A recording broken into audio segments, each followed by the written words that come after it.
Everybody, welcome back to Cameron Sports Podcast. I'm your host here, Cameron Lindsay, back with another episode. First off, as always, I want to thank each and every one of y'all who tuning in. I appreciate you more than you know. Like I said, I started this channel, started this podcast to, start my journey into my sports media career. As an amateur. And, to become professional, to work for companies like ESPN, Fox Sports, NBA TNT, college football, NFL Network, WWE, all that. So, and plus, I always debate sports off camera. So I'm like, why not do it on? I'm really good at it. Watch the game.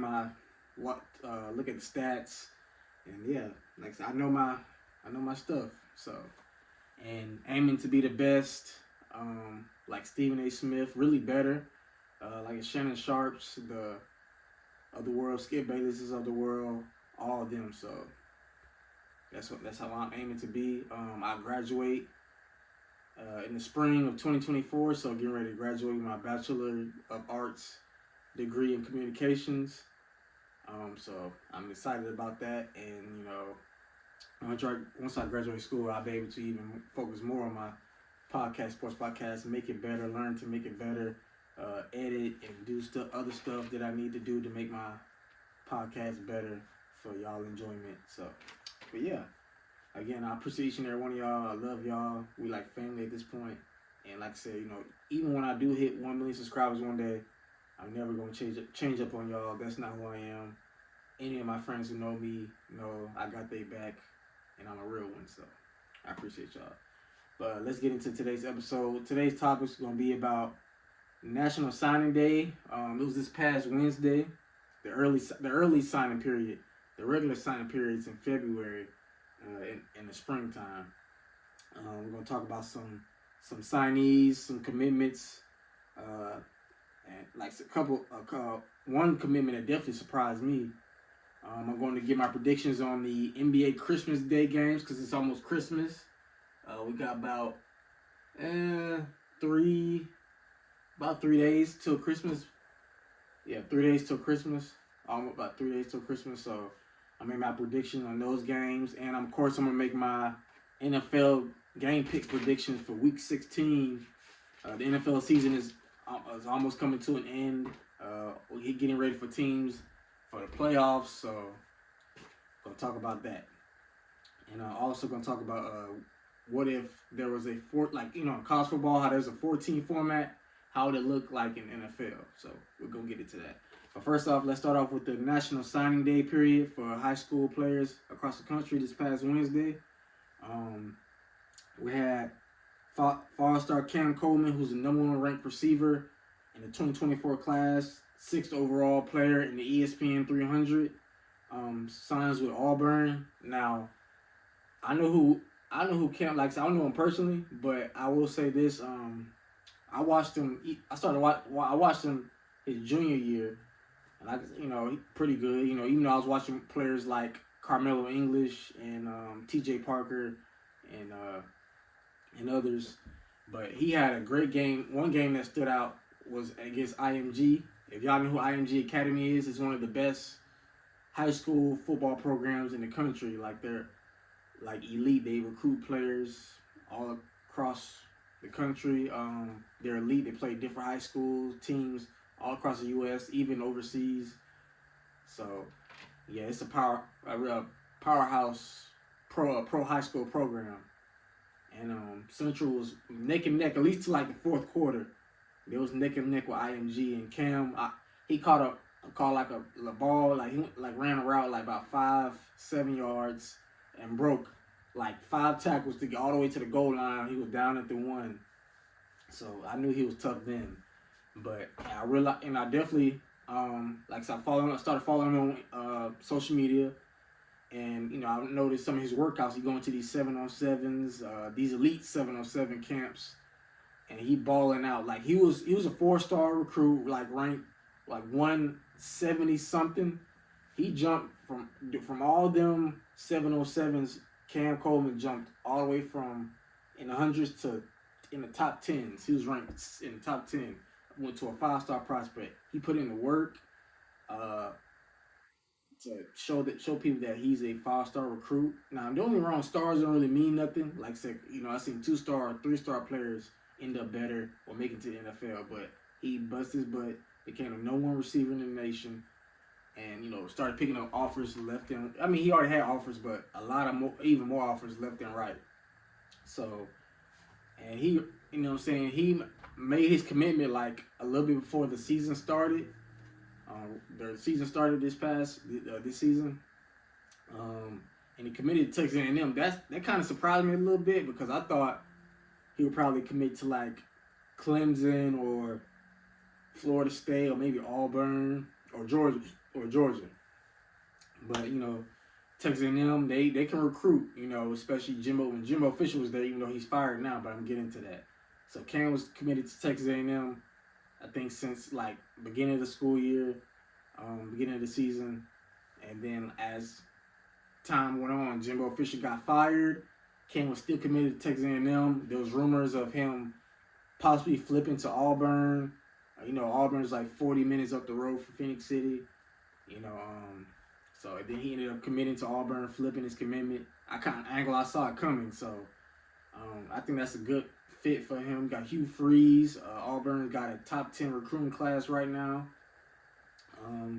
I think he's gonna be special, and watching some of his highlights his senior year, like he's making spectacular catches.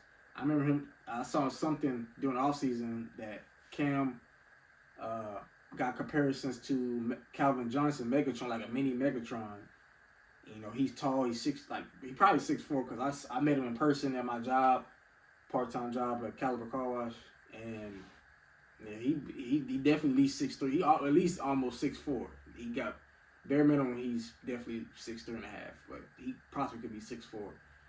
Big. He got speed. He can run routes. He's physical. So I think he could be special at Auburn. I think most likely he could play right away. I think he could definitely play right away. Be a big factor for Auburn, and so that's definitely one of the keys from National Signing Day. Cam Coleman signing with Auburn. Of course, another teammate of his, Dylan Gentry, if I pronounce his name right, 3-star recruit, signed with Auburn as well from Central High School here in Phoenix City. And also, yeah, they went undefeated, won state. They beat the Thompson Warriors, who's the reigning. They won state 4 or 5 years in a row. So yeah, Thompson, like a powerhouse here in Alabama. Thompson and Central, like 2 powerhouse schools here in Alabama at the highest level at 7A football. Also, a big surprise was Dylan Raiola signing with Nebraska after decommitting from Georgia. Now, this happened a little bit before signing day, like maybe a couple of days before signing day, like during the weekend. It was rumored that Dylan Raiola was going to decommit from Georgia and commit to Nebraska. Now, for those of you who know who Dylan Raiola is, he originally went to high school in Arizona. He was committed to Ohio State, I think, around his junior year or ended his junior year of high school. He's committed to Ohio State. Then he transferred schools, moved to Georgia, transferred to Buford High School, one a powerhouse here in Georgia. Like I said, transferred here, decommitted from Ohio State, and committed to the University of Georgia. Now, like I said, I think that was a good fit. Like Dylan Raiola at the time was the #1 recruit in the nation. He's right now he's the second ranked quarterback, ranked eighth overall player. But like I said, I thought Georgia was a good fit. Now, well, really, actually, people thought he was going to commit to Nebraska the first time. He ended up committing to Georgia. But this does surprise me. He committed to Nebraska because, from those who know, Dylan Raiola father played for Nebraska. At his time, his family grew up Nebraska fans, and his uncle is the offensive line coach right now at Nebraska. So he got family ties there. I mean, he got Matt Rule, who's a very good college coach. Now, NFL-wise, he may not be that good, but college football-wise, Matt Rule can coach college football. He built programs like I think Temple, and he built Baylor. So each year, I expect Nebraska to be better than they were this year. Even though I think they became bowl eligible or they just missed out. But I think they're gonna be better this year, especially with Dylan Raiola possibly being the starting quarterback. It makes sense because if he went to Georgia, Carson Beck is coming back, so Dylan Raiola probably would have sat behind him. And then, he goes to Nebraska where he has family ties, he has history, he grew up a Nebraska fan, and most likely he's going to be able to come in there and start and make a difference. And plus also he's Nebraska's highest rated recruit since the ESPN 300 became a thing in around 2006. So he's one of the highest rated recruits ever in their program history.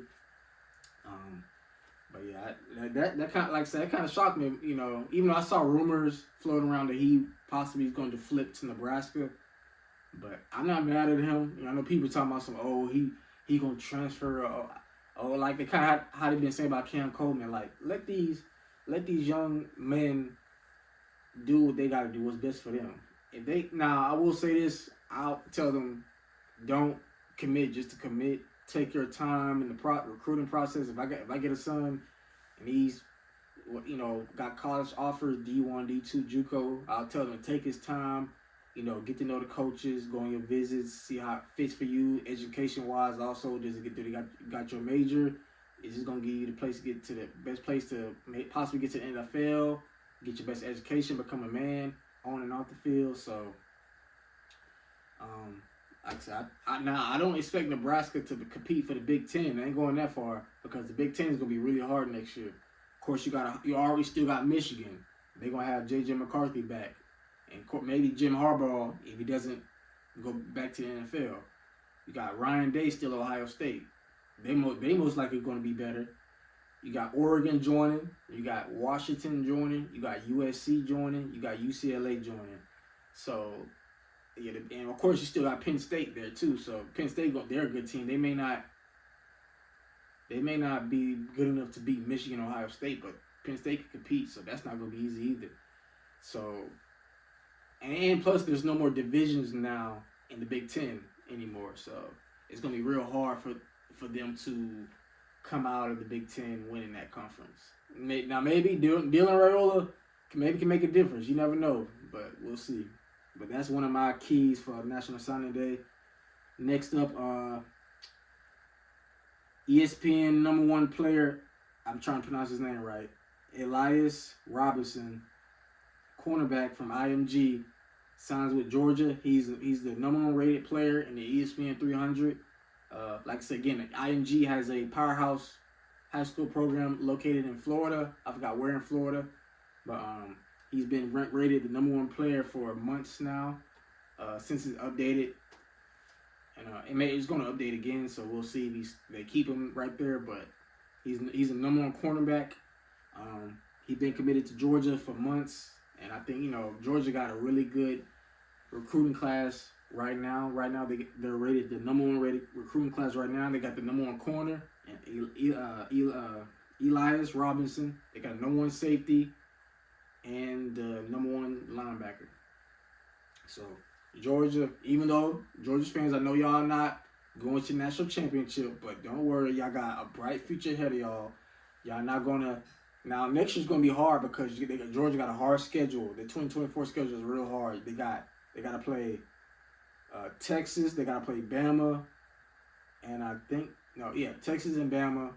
So it's gonna be real hard next year. I don't see Georgia going undefeated in the regular season like they did this year.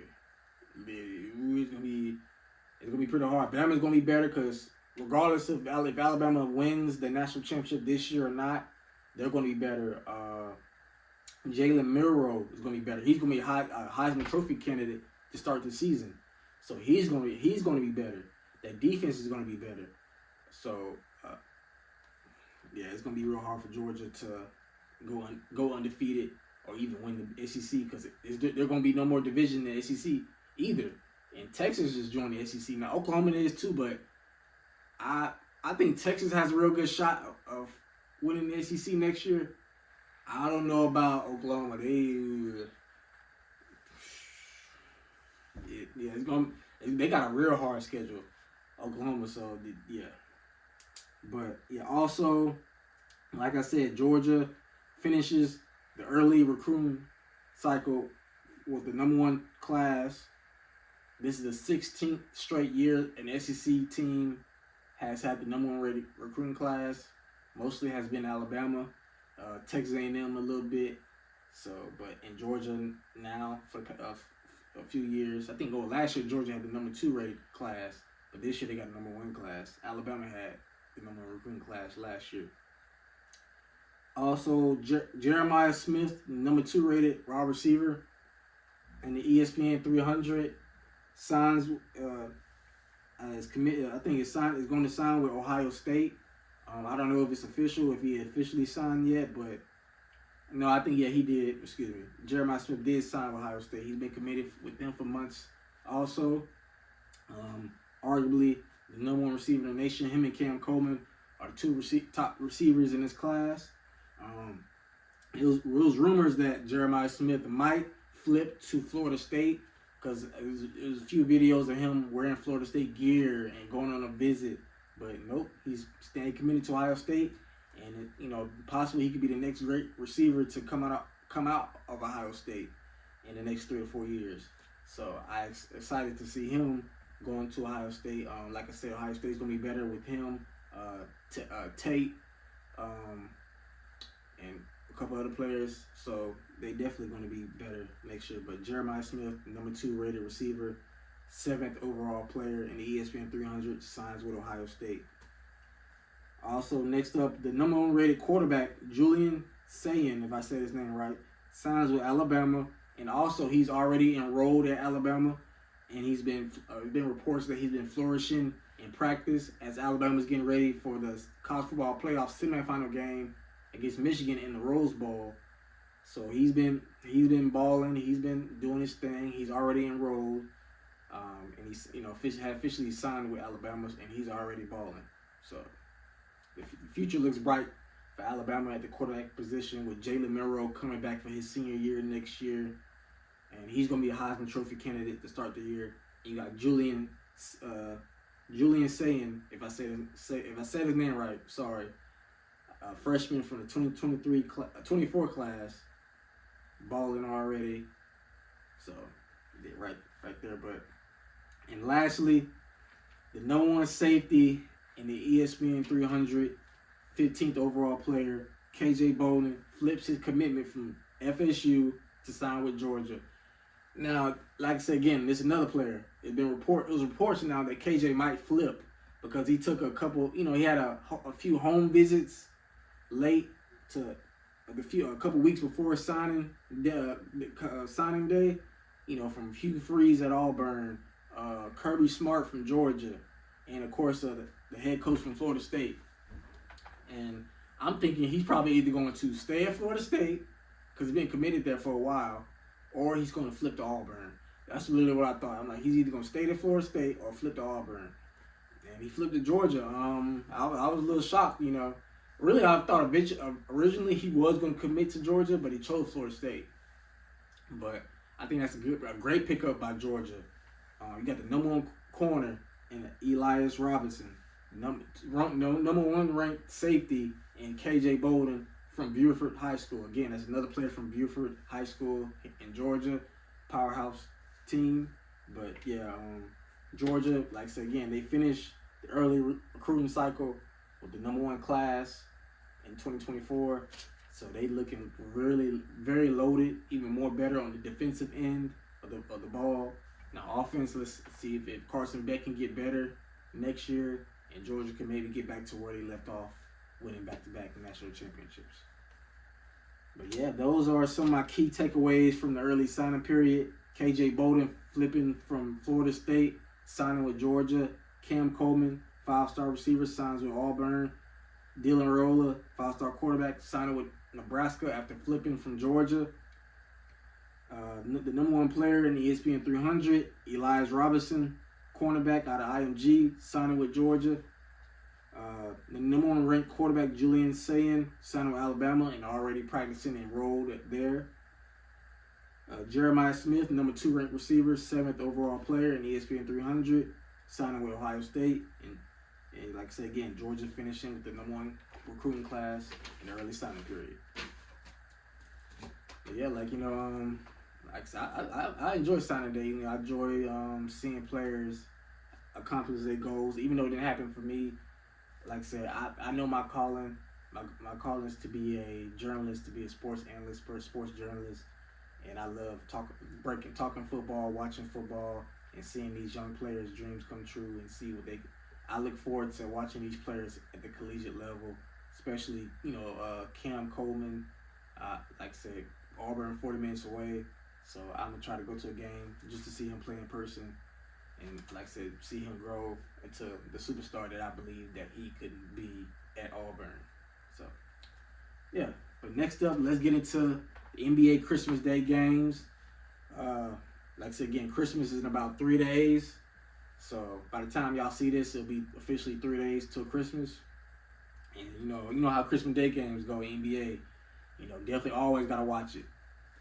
I enjoy Christmas Day games. It's like a tradition. You gotta watch it. Makes it feel like more Christmas spirit, spirity, or I'm sorry, y'all. I know that makes sense. Makes me have Christmas spirit even more. So watching Christmas Day games. But yeah, let's get into it. First matchup, we got the Milwaukee Bucks taking on the New York Knicks on the road. This is a 12 o'clock game. I'm trying to think.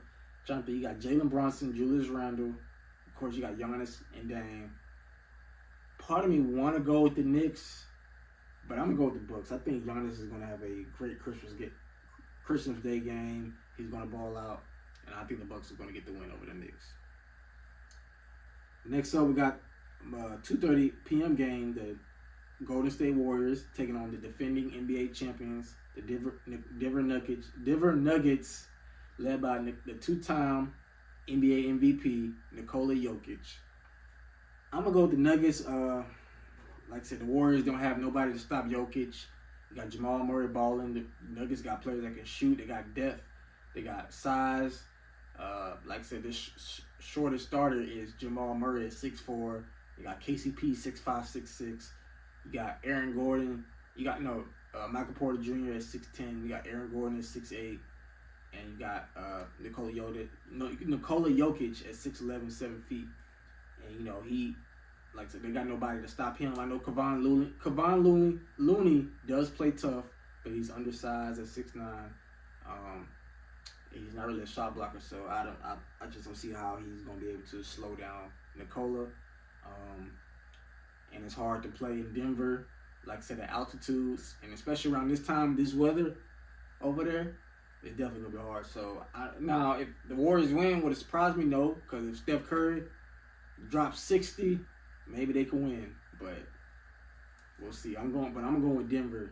I think Denver is clearly the better team. The Warriors got a lot they got to work on. Draymond Green won't be there, so he even though he's on the sides, he's a great defensive player. He can make it hard for Jokic. So, but he's not there. Clay has been struggling. Andrew Wiggins has been struggling a little bit. So, yeah, I'm going with the Nuggets on this one. Next up, we got 5 o'clock game, the Boston Celtics versus my Los Angeles Lakers.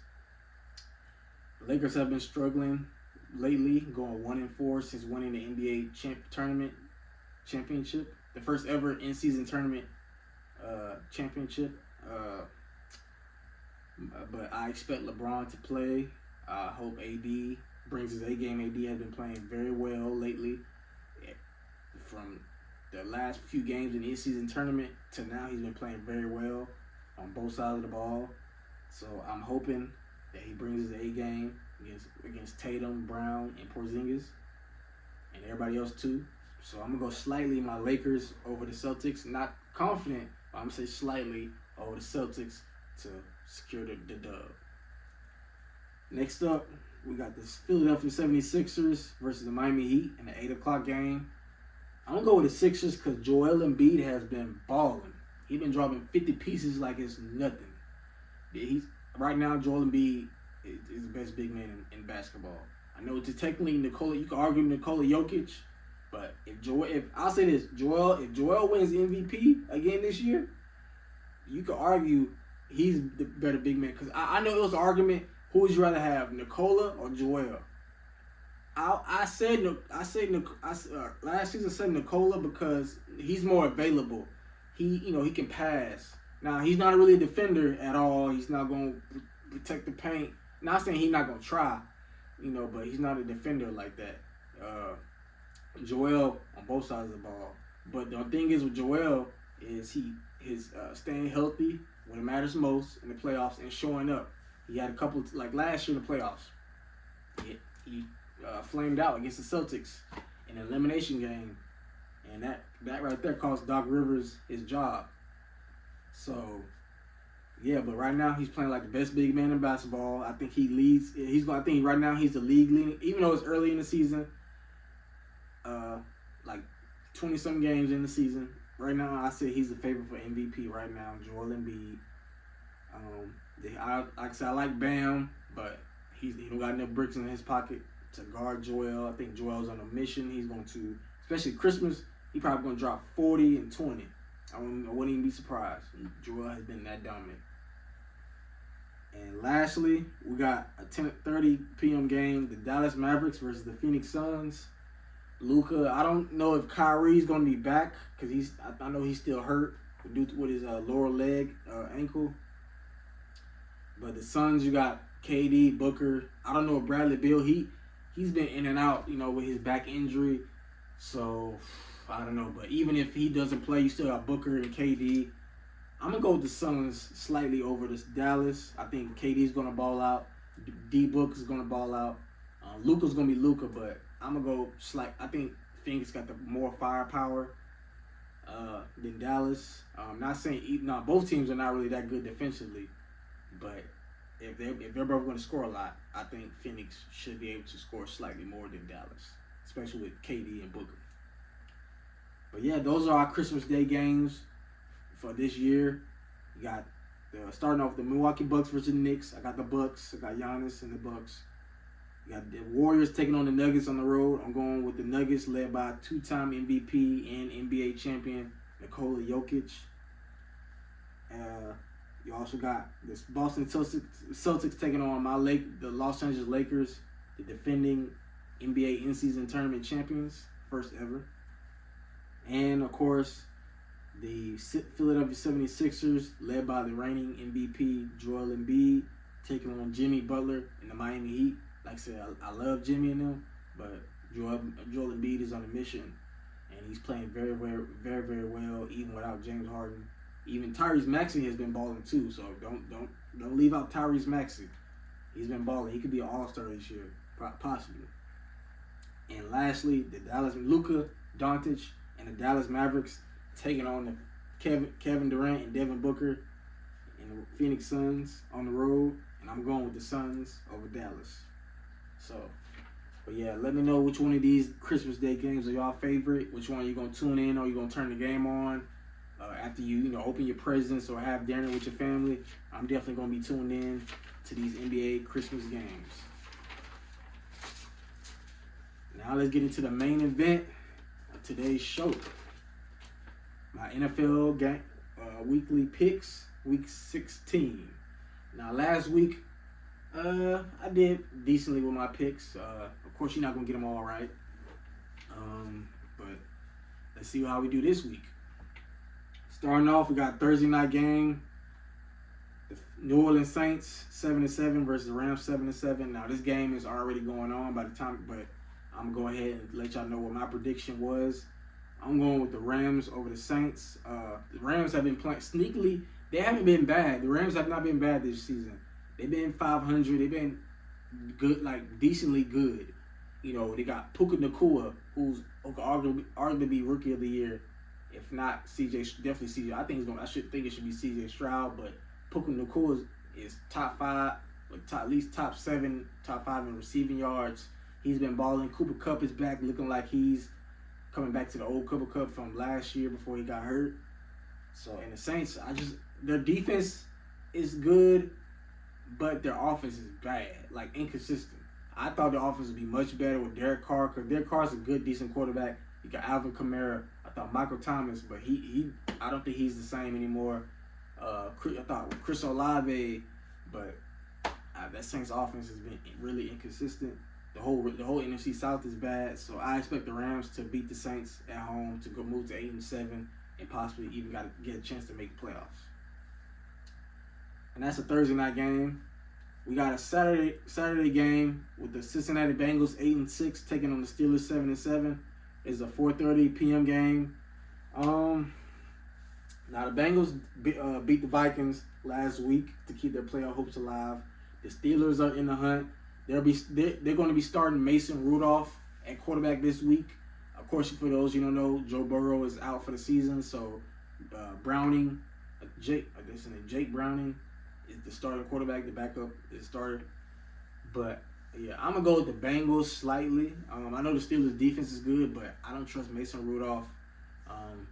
He was a third-string quarterback for a reason.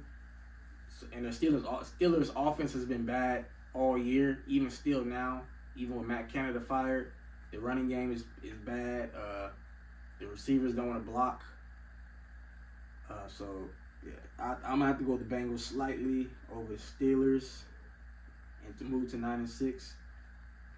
Next up, I don't even want to talk about this next game, but I got to as a journalist, I will.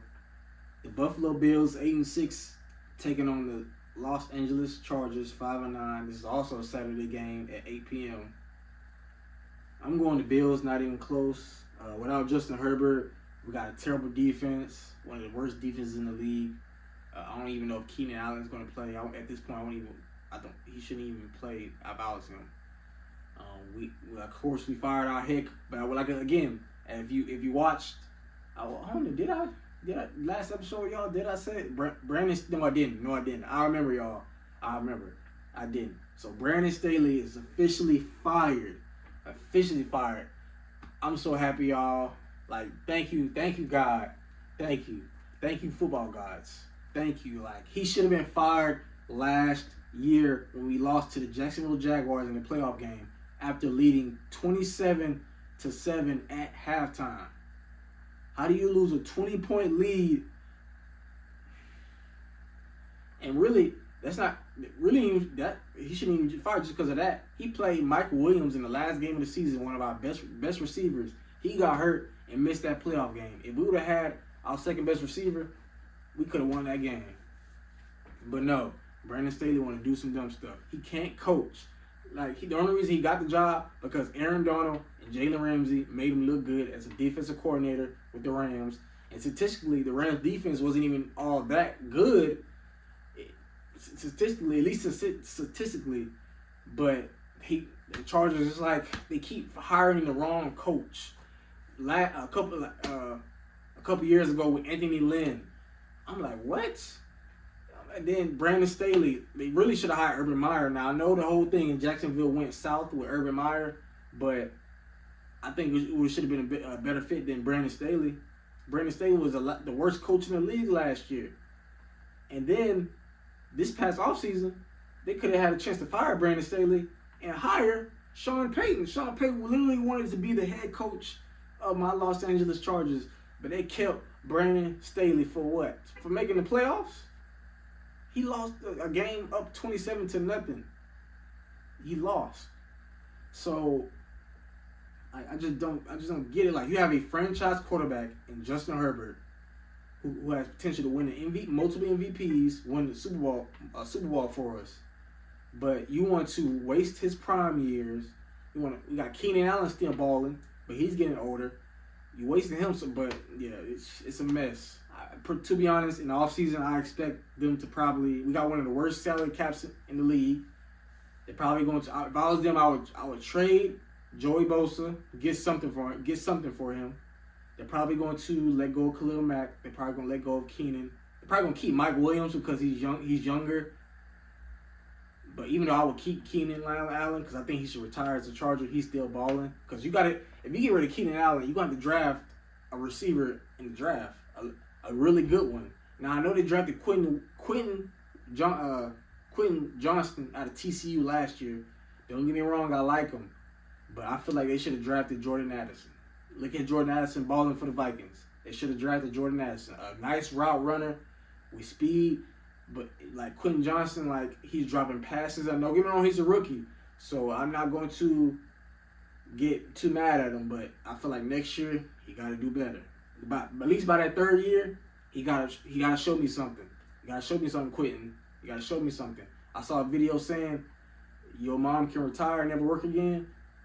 Okay, I'll be better save that money, because if you by year 3, if you play like you playing year 1, you gonna be gone. Because you know, don't get me wrong, a lot of NFL players, because the average NFL career lasts like 3 years, 3-4 years, or two to 3 years. So yeah, if you want your mom to stay retired, save your money or really save your money and keep balling. But if it don't work out, save your money. But yeah, the Chargers, I'm happy. That's our Super Bowl. Brandon Staley is fired. But I'm going with the Bills. It's gonna be a blowout. I'm not gonna watch the game. Gonna be over by the first quarter, like it was against the Raiders. They was up down like 35-0 in the first quarter. So yeah. But next up, let's get to Sunday games. Sunday slate. The Cleveland Browns 9-5 taking on the Houston Texans 8-6. CJ Stroud is still in concussion protocol. He has been practicing, so it looks like he's not going to be able to play. The Browns, of course, Joe Flacco is the starting quarterback. He's looking pretty decent. So if CJ Stroud doesn't play, I'm going with Cleveland slightly over the Texans. But if CJ Stroud can play, then I'm switching my pick to the Houston. So, but most likely I don't think he's going to play because he's been out for concussion protocol. And that's a 1 o'clock game. Next up, we got the Washington Commanders at 4-10 versus the New York Jets 5-9. Both of these teams are eliminated from playoff contention. Both of them are bad.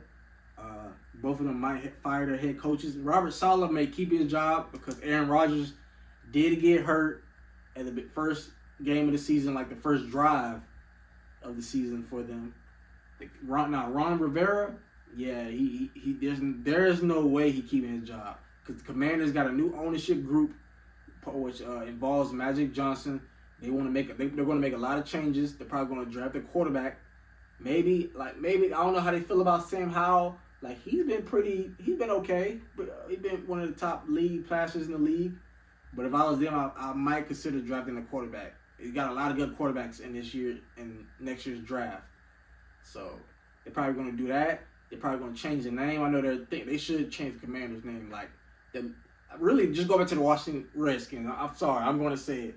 I know they changed the name, but the Washington Redskins, I don't know. I know it's in some ways it's offensive to some people, but I mean, it's kind of like, it's the Washington Redskins. To me, at least, growing up, they're the Washington Redskins. Not the Washington football team. Now, that was a bad name. That's like a little league team name, the Washington football team. Like, come on now. Then the Washington Commanders, their helmet is bad. All they got is a line and a number on it. The Washington Commanders, like, they got to come up with, if they don't go back to the Redskins, something better. But they got a new ownership group. But I'm going to go with the Jets slightly. I think maybe if Zach Wilson plays or whoever the Jets quarterback is, maybe they don't play as bad. But the only reason I'm picking the Jets is really because of their defense. Sauce Gardner, Quentin Williams. Their defense has been pretty good this season, even though overall they've been bad as a team. But yeah, I'm going with the Jets.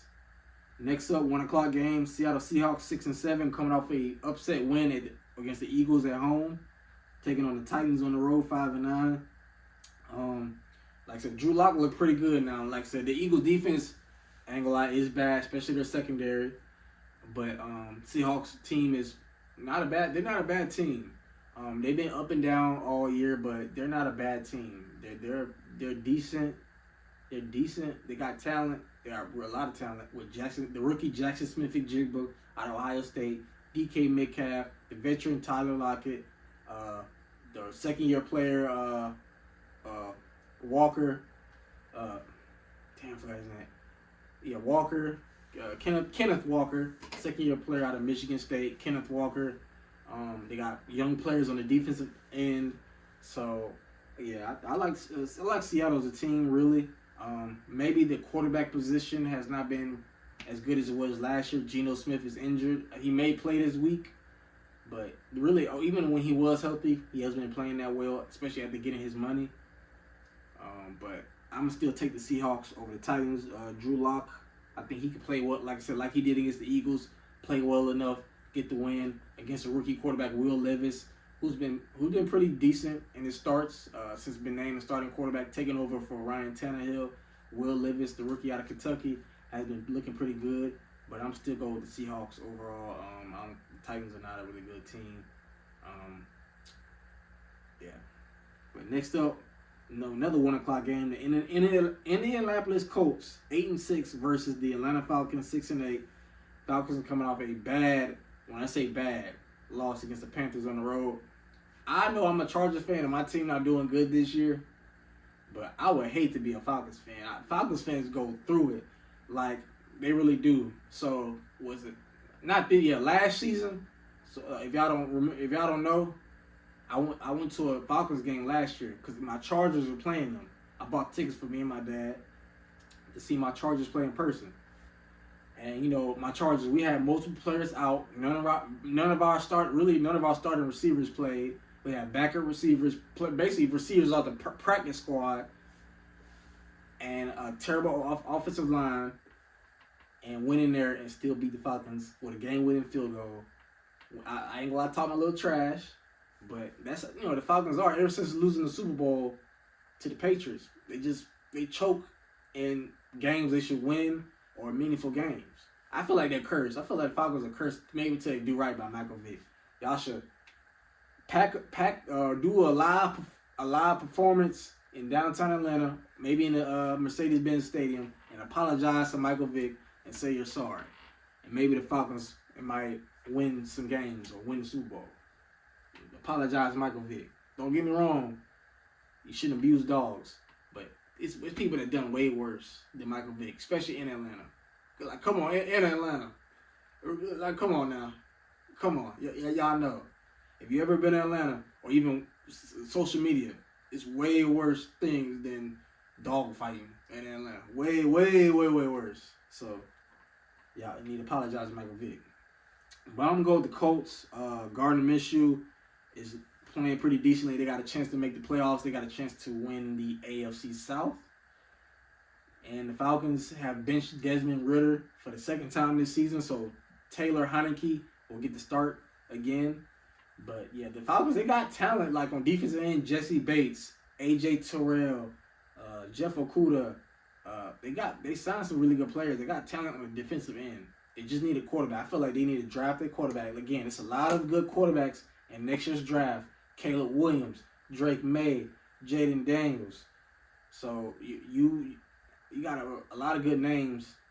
Or you can trade for Justin Fields. The Bears are potentially going to trade Justin Fields. If I was Atlanta, you go after Justin Fields. You get somebody like that with his legs who can run. And I mean, he's not the best thrower, but who knows? I think he hasn't unlocked his potential. The Bears have done him no favors. Like I said, they got a bad offensive line, really no weapons besides DJ Moore. So Atlanta, they got weapons. They got a Kyle Pitts who's 6'6". They got a Drake London who's 6'5". They got a Bijan Robinson. They got a Cordell Patterson. They got a Tyler Algier also a running back. They got Jonnu Smith. So they got weapons in Atlanta. They literally just need a quarterback. I promise, if I could get a quarterback, they can make some shake. Like Justin Fields, I think that if they get a quarterback like him, they can make some shake. So if I was Atlanta, that would be a perfect fit for Justin Fields to be traded to the Atlanta Falcons from the Chicago Bears. So, but yeah, I'm going to Colts over the Falcons. Sorry, y'all. Yeah. Next up, we got another 1 o'clock game. Green Bay Packers 6-8 against the Panthers 2-12. Panthers coming off a big home win over the Atlanta Falcons. I don't know how big that is because the Falcons are just. But the Panthers have been bad all year. This is just their second win of the season. They're 2-12. I mean, understandable because they got a rookie quarterback in Bryce Young. They fired their head coach Frank Wright. In his first season as head coach there. They got bad offensive line. They got really no weapons besides Adam Thielen. They don't have a first round pick next year. I don't even know if they got a second round pick next year. So the Panthers that bet, they gonna have to either spend some money, like make some trades, spend some money, or they gonna have to hit on them draft picks. If I was them, try to trade, maybe trade your way into the first round and get somebody for Bryce Young, get an offensive lineman, get a receiver. They're gonna have to hit on them late round picks if they want to help Bryce Young, because I think he could be special. But if not, you're gonna get him hurt, and he's not gonna last long in the NFL. But I'm gonna go with the Packers over the Panthers. Jordan Love has been playing pretty good. Again, even though they lost against Tampa Bay, he's been playing pretty good. So I expect the Packers to get the win over the Panthers. Another 1 o'clock game. We got the Detroit Lions 10-4 against the Vikings 7-7. Vikings coming off a close loss against the Bengals on the road. Lions coming off a win. But I'm gonna go with the Lions over the Vikings. Like I said, the Lions have been playing well. I'm about to say Matthew Stafford. Jared Goff. I'm sorry, I'm growing so used to, even though Matthew Stafford is with the Los Angeles Rams, I'm so used to seeing him with the Detroit Lions back when he got drafted in 2009. Yeah, 2009-10. But yeah, I'm going with the Lions. Better team, better defense. You got Aiden Hutchinson on the defensive line. You got Penny Sewell on the offensive line, who hasn't really allowed that many pressures at all. He's one of the best linemen in the NFL already. You got Jahmyr Gibbs, rookie out of Alabama, looking explosive.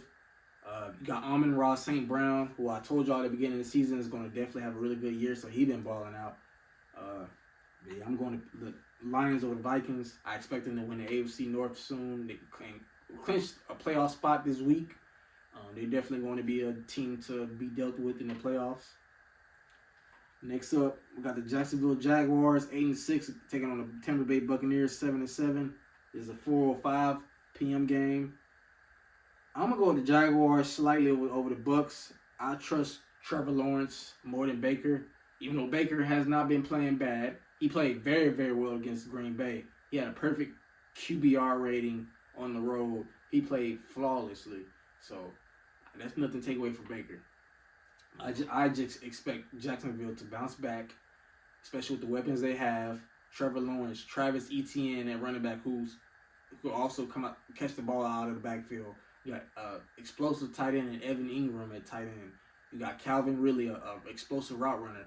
You got Christian Kirk, a really good number 2 receiver. You got Zay Jones at wide receiver also. So they got weapons, and they got pretty defensive players on the defensive side of the ball. Josh Allen and them boys. So I expect Jacksonville to play better and beat the Bucs on the road. Probably in a close one, like maybe it's about 10 points. So it's not going to be a bad game. Next up, we got the Arizona Cardinals. This is a 4:25 p.m. game, 3-11 versus the Chicago Bears 5-9. Again, these are two teams that possibly may trade their quarterbacks. If I was Arizona, I wouldn't trade Kyler Murray. If with the Panthers being this bad and the Patriots, maybe they can get, like I said, if I was the Cardinals, if you can get Marvin Harrison Jr., I would give Kyler a young receiver. Kyler's young. Get a young receiver, Marvin Harrison Jr. Get him a receiver. Help Kyler. Help your quarterback. Help your franchise guy. Kyler Murray is one of the best quarterbacks in the league. Don't get me wrong. He's had his moments off the field. Maybe not watching film. I don't know. Those are the reports of him not watching film or all that. But him bumping heads with Cliff Kingsbury, the former head coach for the Cardinals. But I'm going to go the Bears slightly, especially at home. Now, if it was in Arizona, I'd probably lean towards the Cardinals. Now, it wouldn't surprise me if Arizona wins, possibly because of Kyler Murray, but I think the Bears are going to get the job done over the Cardinals, who've been tanking since before the even season started. I'm surprised Kyler came back and played. I thought they was going to keep him off the field because he tore his ACL last year. But I think they got him playing because I think they probably want to see how he does. They want to If they whether they keep him, they're trying to decide if they want to keep him or trade him. Because if they keep him, like, okay, he looks good. It looks good. Maybe we could keep Kyler and see how we go. Or, you know what, nah, I think we still want to trade him, but we want to show other teams he's healthy, he could throw, he's looking good, he could run. Because when the first game he came back against Atlanta, he looked good. And ended up carrying the Cardinals to a win. So, but if I was Arizona, I wouldn't trade Kyler Murray. I would keep him, draft Marvin Harrison Jr., get him a weapon, and start rebuilding that team. But right now I'm going to Bears slightly over the Cardinals. Next up, I got another 425 game Sunday.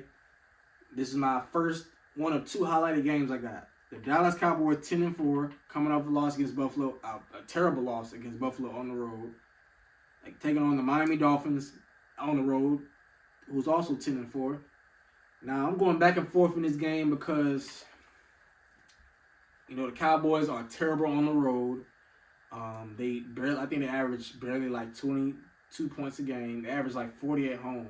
They're undefeated at home, even though they play terrible teams. Besides the Eagles, but the Eagles are phony. They're not as good as their record, to be honest. I love the Eagles, but yeah, the Dolphins 10-4. Are they good as their record? Because they really haven't beat a team above 500. The good teams they have played, the Eagles, the Bills, they had an ugly loss against the Titans at home. So they're beatable at home. So that's the thing. Like, Tua's not Josh Allen. But the Bills, they beat the Cowboys by running the football. The Bills only passed for like 90 yards. They ran the ball. James Cook had over 100 yards. Josh Allen ran the ball well. So, and Tua's not as athletic as Josh Allen. So, he's not going to be able to escape the pocket. He's going to have to deal with that Cowboys pass rush led by Michael Parsons. So, now, and hopefully Tyreek Hill plays. I don't know if he will officially play, but I think I expect him to play. You know, since he was out last week, I think he should be good enough to play. And he has a chance to eclipse 2,000 yards, becoming the first ever 2,000-yard receiver in NFL history. So I think Tyreek Hill will play. If he plays, I like the Dolphins' chances, especially with that speed. I love Stephon Gilmore. He's been playing at an elite level. He's a former Defensive Player of the Year. He's a potential he's a future. Let me not say potential. He's a future Hall of Famer. But you know he is older, and if Tyreek Hill plays, he better stretch them hamstrings, because he's gonna have to go against him and Jalen Waddle, and Raheem Mostert, and Devon Achane, the rookie out of Texas A&M. All that speed that the Dolphins have. So, yeah, and they don't got the Cowboys still don't got Trayvon Diggs, who's out for the season. So, the best chance the Cowboys to win this game is their front seven. If the Cowboys can get to Tua quicker than Tua can get the ball to Tyreek Hill, the Cowboys might win the game. And also, of course, Dak. You know, the Dolphins' defense is not elite, but it's good. I don't know if Xavier Howard will play, but you still got Jalen Ramsey, who, if they should put him on CD, even though CD might be in the slot. I don't know if the Dolphins will have Jalen travel with CD, but if not, it's going to be maybe a long day for them, you know, so, because CD will cook your third best corner. He's going to cook them. So, yeah, but I think I'm going to have to, the Cowboys have been terrible on the road, so I'm going to have to lean slightly towards the Dolphins. The Dolphins might get their first win over an actual team that's above 500. So I'm going to lean slightly over Dolphins. I ain't confident about it because the Dolphins got their flaws as well. So, yeah, we'll have to see about that. But I'm going to lean slightly Miami Dolphins. Next up, we got the New England Patriots 3-11 versus the Denver Broncos 7-7.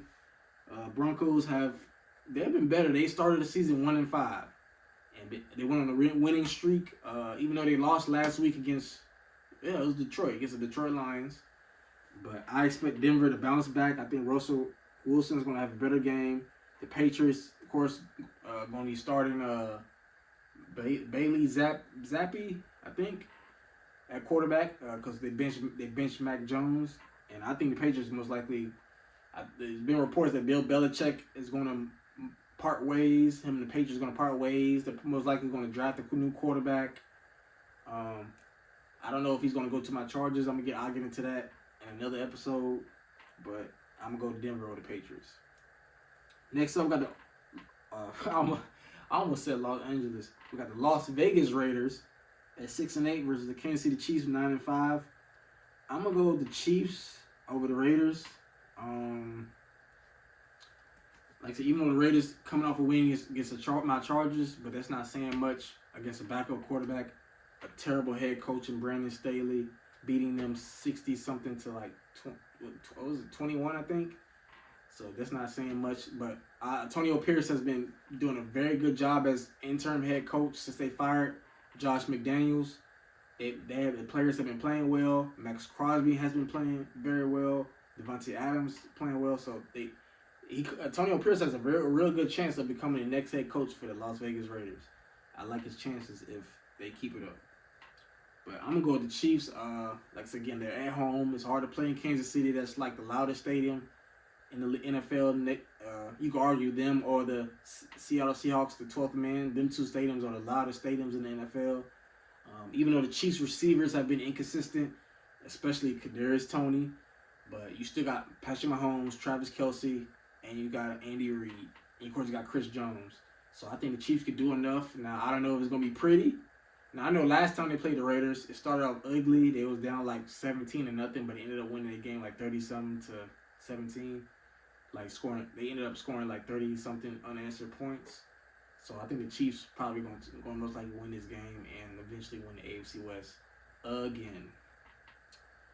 Next up, and that's a Monday night game. That's a Monday game, Christmas Day game. The first Christmas. This is also a Christmas Day game. So just like the NBA, this is an NFL Christmas Day game, 1 p.m. We got another Christmas Day game. The New York Giants 5-9 taking on the Eagles 10-4. This is a 4:30 p.m. game, also on Christmas Day.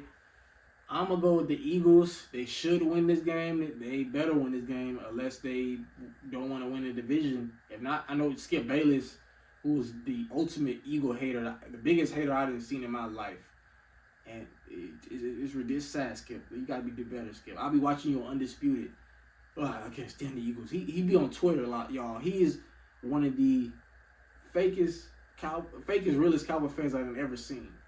Like, he's a diehard, like, every offseason. Like, me, I don't hate the Cowboys, the players. I don't hate the players. Like Stephen A. Smith says, the fans, it's the fans, Cowboy fans that get on my nerves. You know we're going to the Super Bowl, right? You know we're going to the Super Bowl. They can win 2 games. We know we're going to win the Super Bowl, right? Or they choke in the playoffs one year. You know we're going to win the Super Bowl. Like, bro, how? The Cowboys have not been to the NFC Championship game since 1995. I wasn't even alive. That was a year before I was born. Like, most of the players on that team weren't even alive the last time the Cowboys, or even the players that were alive when the Cowboys won the Super Bowl in '95, could barely even walk or say their ABCs. Probably couldn't even say their ABCs. So, like, I don't know. Like, people need to stop giving the Cowboys all this hype. Let them win first. Let them prove it. Like in college football, like Texas is back. At least let the Cowboys get to the NFC Championship game. If they get to the NFC Championship game, I'll say, okay, the Cowboys are now officially Super Bowl contenders. And then I'll say it. But yeah. The Eagles better. I'm sorry, I got off track. The Eagles better win this game. They play the Giants twice in a 3-game span. I expect them to win this game because the Giants are playing a third-string undrafted quarterback in DeVito. They're playing at home, so I'm gonna go with the Eagles to bounce back. Now, I don't trust their pass defense. I wouldn't be surprised if Tom DeVito play out there playing like Eli Manning. But the Eagles better win this game if they want to potentially still fight for the #1 seed, even though I don't think they're going to get it. So they better at least fight for the NFC East division. And this is my second game highlighted. Last game, also Christmas Day game. I think this is going to be the game of the week, a potential Super Bowl matchup. The Baltimore Ravens at 11-3 against the San Francisco 49ers, 11-3, 8:15 p.m. Also Christmas Day game. Now, I was watching First Take, First Things First, Undisputed. everybody talking about this is potentially a Super Bowl matchup. Because right now, I think the Baltimore has a real good chance to come out the AFC. A real good shot. The 49ers are clearly the best team in football, the best team in the NFC. They're playing at home. Now, I think this could be a good game. But I might have to go lean towards the 49ers. When it's at home, if it was in Baltimore, maybe. But I know the Ravens are feeling disrespected because the 49ers are 5-point favorites. But I don't think it should be that far. Maybe like 2-point favorites. But I think the 49ers should be favored at home. They're at home. Brock Purdy got 2 MVP candidates on the team, and Brock Purdy and Christian McCaffrey, even though Christian McCaffrey is my MVP pick. They got that elite defense led by Nick Bosa, Chase Young, Fred Warner. On offense, you got Deebo Samuel, Brandon Ayuk, Greg Jennings, C-Mac, Chris McCaffrey. Like I said, Brock Purdy, Trent Williams on the offensive line, the best tackle in all of football. I think that 49ers team is a little too deep. I got to see a little bit more from the Ravens because Lamar didn't play all that well against Jacksonville. As a team, they didn't, but they got the job done. So I'm still have to lean towards the 49ers this year. I just think they got more firepower than the Ravens do on offense. But yeah, those are my game picks for NFL Week 16. Let me know what y'all think. Who y'all got? Are y'all gonna be watching the NFL Christmas Day games, or you gonna be watching the NBA? I'm flipping through both. I wish I had multiple TVs in my room so I could just flip. Like that's why one day when I get the place I want, I'm gonna have multiple TVs so I can watch different games. I can stay in tune. So, but I'm gonna be watching everything: Christmas, NBA, NFL, college football bowl games, and all that. But now I got an announcement next week. It's gonna be me. I'm gonna have 2 guests in my show: me, my dad, and potentially our cousin Ant. His name is Ant. He's never been on my podcast. Y'all know my dad. If you've seen a couple of my episodes, he's been on my podcast before. But I'm gonna have a new guest on my show. We're gonna be talking about the New Year's 6 bowl games. We're gonna make our predictions for the college football playoff matchups between Texas and Washington, and Michigan versus Alabama in the Rose Bowl. Texas and Washington play each other in the Sugar Bowl, the 2 semifinal games. Who's gonna win those games, and who we got winning that national championship overall. We're gonna be talking about that. We're gonna talk about the what we think of the 2023 college football season, what to expect with the expansion in the Big Ten, the SEC, just breaking down some college football. It'll be me, my dad, and our cousin Ant. It's gonna be a very, very intriguing episode. I think y'all should definitely stay tuned for that one. Like I said, I love having guests on my podcast. Friends, family, athletes. I always let any of my friends know y'all always welcome. Even when I make it, you always welcome to come on my podcast. If you want to hit me up like, hey Cam, I would love to be on your show. You got it. Even if you don't know much about sports, man, I could teach you. That's why I'm here. That's why I'm here. Like that's why I'm doing this. So, but yeah, I appreciate each and every one of y'all. I think it's been a good episode. Like I said, talk about the National Signing Day. Talk about NBA Christmas Day games. And also, lastly, my Week 16 NFL game picks. But I wish each and every one of y'all a happy holidays, a Merry Christmas to you, your family, friends. Like I said, not about receiving gifts. It's just about the holidays, spending time with your family, just being grateful for being alive for another Christmas. Because some people that didn't wake up are not able to see another Christmas. So, I'll be thankful for that. And don't look at me like some all guru now. Like I'm preaching, so I'm still learning myself. So, but I appreciate each and every one of y'all tuning in for another episode of Cameron Sports Podcast. This has been Cameron Lindsay signing out. I'll see y'all next time. Y'all take care.